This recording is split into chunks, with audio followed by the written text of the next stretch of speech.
Lors de l'ablation d'une tumeur, pouvoir faire la différence entre les cellules cancéreuses et les cellules saines est d'une importance capitale pour le chirurgien.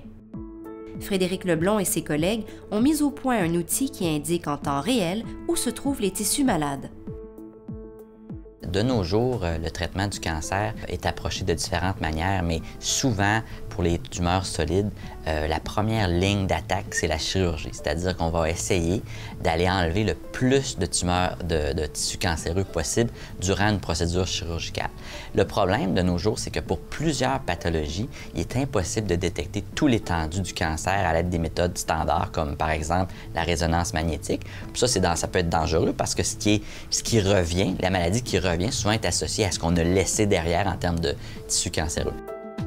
L'outil qu'on a développé, c'est une sonde optique qui a la forme d'un crayon qui peut être utilisé par un chirurgien pour aller interroger le tissu afin de détecter s'il s'agit de cancer ou de tissus normaux. Ici, on a la fameuse sonde qui a été utilisée pour l'étude clinique. Cette sonde-là contient plusieurs fibres optiques. Donc, les fibres optiques sont connectées à un laser et des sources de fluorescence. Donc, on envoie le laser jusqu'au bout de la sonde qui va être placé en contact avec le tissu à interroger.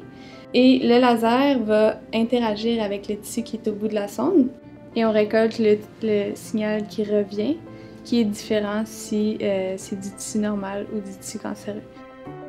Les signaux optiques que nous obtenons, en fait, sont d'une certaine manière proportionnels à la concentration de différentes molécules. Par exemple, le métabolisme de tissus cancéreux est différent de tissus normaux, ce qui fait en sorte que justement leur contenu moléculaire sera différent. Par exemple, il y aura une concentration possiblement d'ADN plus grande dans un tissu qui est cancéreux versus un tissu qui est normal. Donc, nous, une des technologies que nous utilisons, la spectroscopie Raman, permet de détecter ces changements subtils-là. L'outil est en voie de commercialisation, c'est-à-dire qu'il y a une société qui a été créée par le Dr Petrika, moi-même et deux de nos associés, afin de commercialiser l'outil pour la détection de pathologies, entre autres au niveau du cancer du cerveau. C'est certain que l'objectif de tous les développements qu'on démarre dans le laboratoire, c'est justement que l'outil soit utilisé chez le patient puis qu'il puisse avoir un impact sur le traitement, éventuellement la survie du patient. Donc, dans ce sens-là, je pense que l'outil qu'on a développé est très près d'avoir un impact concret chez le patient, donc ça nous rend très, très, très fiers.